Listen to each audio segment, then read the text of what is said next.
जिंदगी से यही सीखा है, मेहनत करो रुकना नहीं, हालात कैसे भी हो, हालात कैसे भी हो, किसी के सामने झुकना नहीं.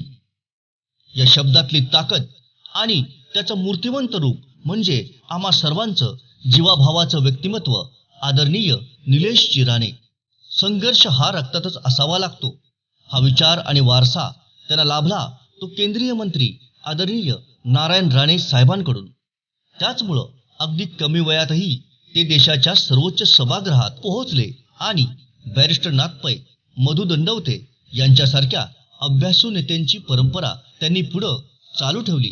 कोकणातले प्रश्न तितक्याच पोटतिडकीनं, आत्मीयतेनं आणि तळमळीनं मांडले आणि ते सोडवण्यासाठी यशस्वी प्रयत्नही केले.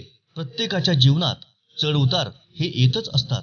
सत्तेच्या छत्रछायेखाली मलई खाणारे अनेक कार्यकर्ते कठीण काळात सोडून गेले, परंतु याच कठीण काळात अगदी प्राणपणानं आणि निरपेक्ष साथ दिली ती युवा उद्योजक विशाल परब यांनी. मला राजकारणामध्ये खराब वाईट दिवस जास्त दिसले, ते सत्य आहे, ते बोललंच पाहिजे.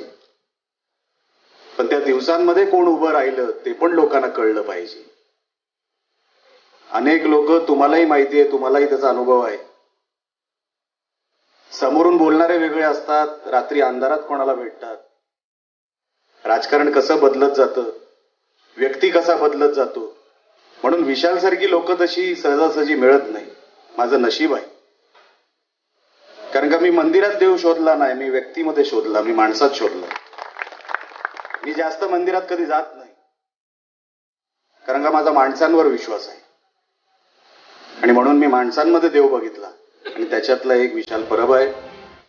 निवडणुकीत विजय होऊ दे अथवा पराभव, निलेशजींचं काम कधीच थांबलं नाही आणि थांबणारही नाही. जनतेच्या जिव्हाळ्याच्या प्रश्नांवर त्यांचा लढा अखंडपणे चालूच राहील, कारण त्यांच्या पाठीशी उभी आहे ती विशाल परब यांच्यासारख्या सच्चा आणि जीवाभावाच्या कार्यकर्त्याची उत्तुंग शक्ती, उत्तुंग ताकद. आमदार नितेश राणे आणि माजी खासदार निलेश राणे यांच्यासारखी राम लक्ष्मणाची जोडी या सिंधुदुर्ग जिल्ह्याचा कायापालट करण्यासाठी अहोरात्र झटत आहे. त्यामुळं निश्चितच सिंधुदुर्ग जिल्ह्याचं एक वेगळं रूप आपल्याला येत्या काळात दिसणार आहे. नेता आणि कार्यकर्ता यांचं नातं कसं असावं याचं अत्यंत आदर्श उदाहरण अवघ्या महाराष्ट्राला कोणी दिलं असेल तर ते फक्त आणि फक्त आदरणीय निलेशजी आणि विशाल परब यांनी. याचं कारण म्हणजे अगदी कठीण काळातही विशाल परब यांनी निलेशजींना साथ दिलीच. पण आता कोणत्याही स्थितीत आदरणीय निलेशजी आमदार झालेच पाहिजेत.